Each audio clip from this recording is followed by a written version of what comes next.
May saw Scotland's first eCrime summit hosted by the Scottish Business Crime Centre at RBS Headquarters in Gogarburn near Edinburgh.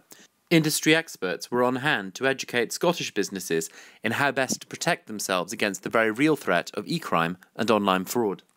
We asked what key messages they hoped Scottish businesses would take away from the conference. eCrime has to be the more people that are prepared against it, the more sharing, the more collaboration, the better. Globally, eCrime is on the increase.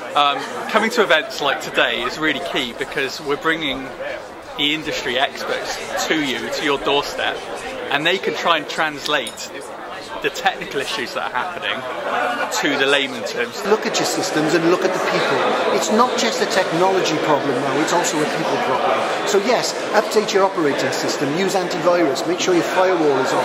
If you're networking over a wireless, make sure that's secure. But also educate your staff. Make sure that they know what the policies and procedures are, so they don't use devices on your network that you're unaware of. Just one attack, just one cyber attack, just one fraud that can actually ruin a business, never to be able to recover from that. I think the main messages are to be aware of the risks that are faced in your businesses, but as individuals as well, individuals out there in society, and for big businesses to look at how you can help protect small and medium-sized businesses, because without a doubt these are the very businesses that will help us to grow in this country.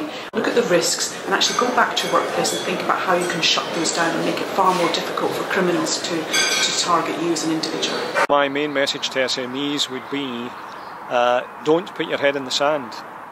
Don't imagine that everything will be okay without actually having considered, do you have appropriate controls in place?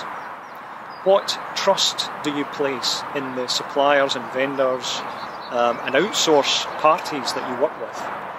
And what more might you need to do to reassure yourself, just as you would do in a financial context, that you have adequate protection over that information that's most vital to your business? Sensible precautions. Understand and know what you and your family are putting out on social networking sites.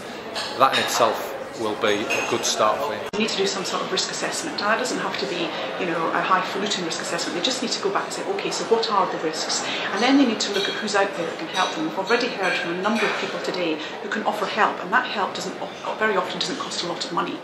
Very often it's free help, it's actually available on the web, people are very willing to come to you. So don't be afraid to ask others who actually understand the business to help you to protect your business. Can you afford it? And the answer to that is yes. There are so many free resources that can be tapped into, and I found it fantastic that the Scottish Business Crime Centre are one of the facilitators that allow this to happen and offer great guidance, where to look, how to find it and how to access it.